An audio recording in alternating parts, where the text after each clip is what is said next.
Client 2. My client is a 48-year-old male. He has an average diet as he often has food that is quite fattening. This means that he is not happy with his body image, but he does think he is generally happy. He has a history of smoking and he has since quit. He enjoys boxing and watches football regularly. Although my client says they enjoy most exercise, they don't like repetitive sessions. Here are my client's 3 targets. My client wants to improve their flexibility. By week 3, they want to be able to get 0 in the sit and reach, as currently he was in negative numbers. By week 6, he wants to reach 5 centimeters in the sit and reach.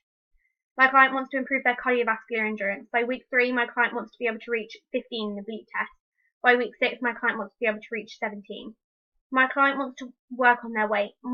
By week 3, my client wants to have lost 5 pounds. By week 6, my client wants to have lost 7 pounds. Week 1. On Monday, my client goes to the gym as well as working. Therefore, we would not run a session on Mondays. It may overload him and put him off the program, as he presumes that his schedule is always going to be this busy. From Tuesday to Friday, my client would also not have sessions. These would be rest days. This is because he works on the weekdays, and therefore he may be tired, hence making a session inappropriate. On Saturday, we would have our first session. This session would work on flexibility, as this is his main target, as he is concerned about an injury due to his poor flexibility. In this session, we would do some PNF stretches. We can do a hamstring stretch where the client lies on their back and raises one leg in the air whilst the instructor pushes the leg backwards. When the client feels the stretch can go no further, the client will notify the instructor that they can go no further. Then they hold the stretch for 3 seconds. After the 3 seconds, the stretch is released and then the whole process is repeated 3 times. An increase in range of motion should be seen. Once this is done with the hamstring stretch, we would move on to the upper body stretches where the client lifts their arms so they form L shapes out to the side of their body. I will then pull their arms backwards. The process of the 3 seconds and release remains the same. Finally, we would do the abdominal stretch where the client sits in plank position. They would fold over and try to touch their toes. When the client is down, the instructor pulls very gently on the arms of the performer. However, it is important to keep an eye on making sure the client does not bend their knees. On Sunday, I would offer a rest day so that he can have a rest day when he isn't working. This will allow them to feel like they still have freedom. Week 2. On Monday, my client goes to the gym as well as working. Therefore, we would not run a session on a Monday that may overload him and put him off the program, as he presumed that his schedule is always going to be this busy. From Tuesday to Friday, my client would also not have sessions on these days, as these are his rest days because he works on the weekdays and therefore he may be tired, hence making a session inappropriate. On Saturday, we would do a second session together. We would start with a warm-up. The warm-up will consist of some gentle lengths in a swimming pool. The client does not need to be working fast and hard. It is just to increase the heart rate. I would advise throughout the whole session that my client does breaststroke, as it is the least intense of the strokes. For the 20 minutes, I want my client to work aerobically at 60 to 80% of his max heart rate. Every 5 minutes, my client can have a short 1-minute break, as 20 minutes is a long time to swim for. However, I do not know my client's swimming ability, so before this session I may have to assess him in the pool. If they cannot swim, we would have to substitute the swim for a run, although this is not ideal as running can be boring. After the 20-minute session, I want my client to do a cool down. I want my client to do some lengths with a float on their back, just gentle kicking. Once the client is out of the pool, they can do some static stretching after briefly drying off. Stretches can include quadricep stretches where you lift your legs upwards towards your rear, and a hamstring stretch could also be done where your client bends one leg and then the other leg stays straight, and they bend down and sweep their arms forward gently towards their toes. Due to the actions that your arms do when swimming, it may also be an idea to do some stretches on your upper body. You can do the stretch where your arm is pulled across your chest, or the tricep stretch where the client reaches over their back and down their back as far as they can go so that there is a stretch on their tricep. On Sunday, I would offer a rest day so that he has a rest day where he isn't working. This will allow them to feel like they still have some freedom. Week 3. On Monday, my client goes to the gym as well as working. Therefore, we would not run a session on Mondays. It may overload him and put him off the program, as he may presume that his schedule is always going to be this busy. From Tuesday to Friday, my client would also not have sessions, so these would be his rest days because he works on the weekdays. Therefore, he may be tired, hence making a session inappropriate. On Saturday, we would do a yoga session. This session would include plank, warrior 1, warrior 2, triangle, tree, seated forward bend, and downward facing dog. These positions will all be shown on the next slide. All positions should be held for 45 seconds. The positions should all be done and then repeated. The different positions that would not normally be upheld in day-to-day life should help with flexibility. If my client feels uncomfortable at any point, we will stop, and I will use the RPE scale to see if there are any positions that my client is finding harder. I do not want my client to go above 15 on the RPE scale as it could cause an injury. It is important before the yoga session that my client does a pulse raiser. My client stated in their consultation that they enjoy boxing. Therefore, on the pulse raiser, we would jog over 10 meters. When we reached the end, my client would punch the pads that I am holding.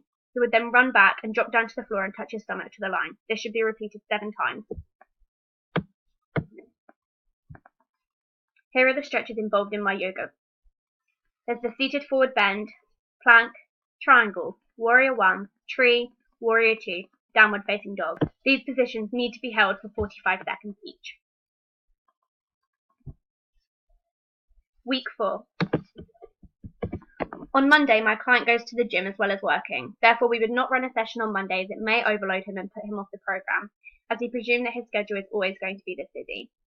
From Tuesday to Friday, my client would also not have sessions, as these would be his rest days. This is because he works on the weekday, and therefore he may be tired, hence making a session inappropriate. On Saturday, we would run a spinning session. Before the session starts, a warm-up needs to be done. We would work over 30 meters. Every 10 meters, I would place 2 cones, 5 to 10 meters apart.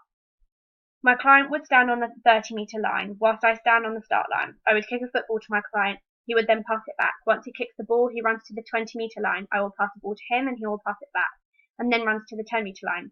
This process continues, but the client runs backwards until they are at the 30-meter line again. The use of the football will make it slightly more interesting for my client than just running between the cones. In the main session, my client will get on a bike and would continuously pedal for 30 minutes. To make this more interesting, we can pop some music on. Throughout the spinning session, I will monitor my client's heart rate using a heart rate monitor or a Fitbit. I want my client to work in their aerobic training zone, which is 60 to 80% of my client's maximum heart rate. This is also so that the cardiovascular endurance is tested, which is one of their targets. After the spinning session, I would want my client to continue pedaling in order to cool down. I would keep them on the bike until their heart rate dropped to 15 to 20 beats above their resting. I would do some dynamic stretches with my client after the heart rate has decreased. Over the 10 meters, we would do lunges, heel flicks, and hamstring sweeps, opening and closing the gate to finish because the legs are worked most on the bike, so the stretching should be focused in these areas. Because we are over halfway on our training program, we are going to up the amount of sessions we are doing.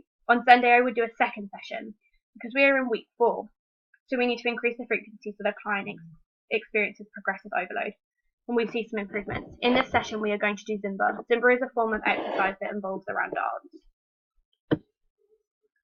A pre-planned routine would be taught to the performer. This can increase cardiovascular endurance of the performer, and the actions that are done in dance could also increase flexibility, which is 2 of the 3 targets. In this Zumba session, I would use the RPE scale to make sure that my client is not working above 16, but I want them to be working above 11. This session would last 45 minutes. After the Zumba session, we would do a cool down. The cool down will consist of skipping. I want my client to skip slowly for 2 minutes to lower the heart rate. If my client is too tired to skip, then they can jog. However, to avoid tedium, skipping would be more appropriate. Week 5. The same process goes for week 5. On Monday, my client goes to the gym. Therefore, we would not run a session on Mondays. It may overload him and put him off the program, as he presumes that his schedule is always going to be this busy. From Tuesday to Friday, my client would not have sessions, as these are his rest days and he works during the weekdays. Therefore, he may be tired, hence making a session inappropriate. However, we still need to have 2 sessions this week because we're in the second half of our training program.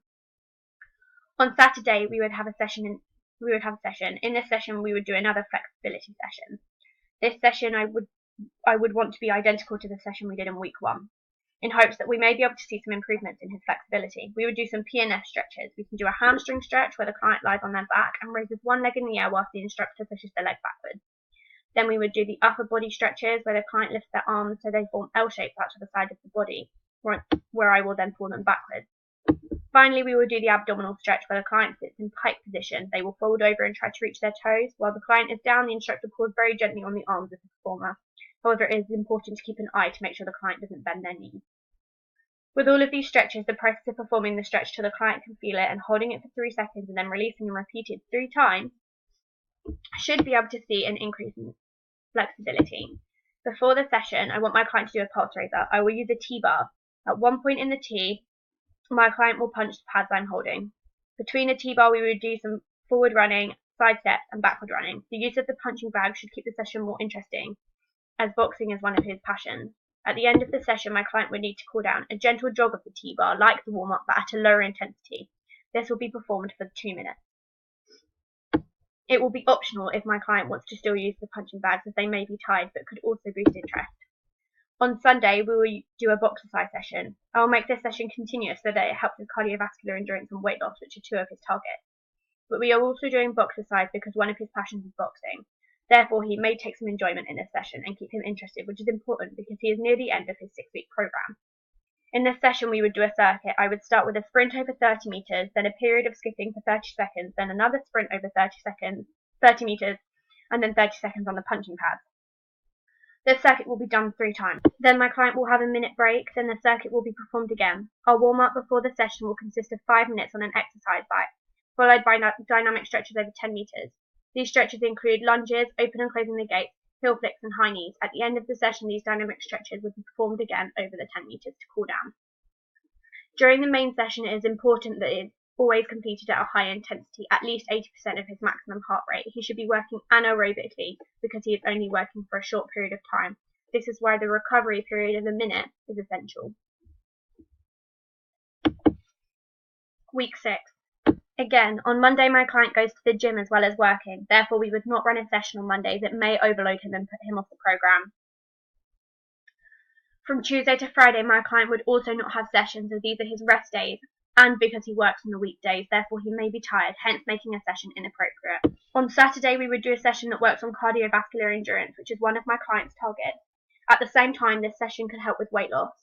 Before the run, I want my client to do a brisk walk. This could last 5 minutes and could be done with a football to make it more interesting. As he said in his consultation, he watches football. Therefore, maybe incorporating a football into the warm-up will keep it more interesting. After the 5-minute brisk walk, we could do some dynamic stretches. We would set out a 10-meter stretch. Over the 10-meter stretch, we would do lunges, opening and closing the gate, heel flicks and high knees. These are mainly focused on the legs because that is where more of the stress is felt. Therefore, the stretches need to be focused on that area. The run would last 35 minutes continuously. I want my client to work at 60 to 80% of the maximum heart rate and above 13 on the RPE scale the whole way through the run. I would monitor this with the heart rate and constant consultation between me and the client.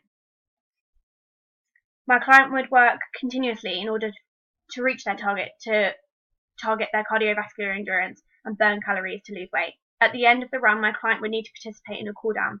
The cool down will consist of some static stretches. This would help with flexibility, which is also a target for my client. I would start in straddle and reach the toes, then pike and reach, and arm stretches such as tricep stretch where the arm reaches over and down the back. These stretches should be held for 10 seconds. On Sunday, we would do a session of interval training. The warm-up would work over 30 meters. We would run to the 10-meter line and then back, the 20-meter line and then back, and then the 30-meter line and back. When they hit the line, I want them to pass the football that's on that line to me. My client would do this twice. When they finish running, we would move on to stretches. The first 10 meters would be lunges, being careful that the knee does not go over the toes.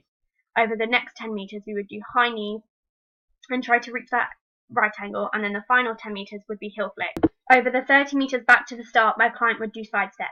The session I'm doing would be high intensity interval training, also known as HIIT. We would keep the 30 meters set up. We would sprint the 30 meters and then have a 10-second rest.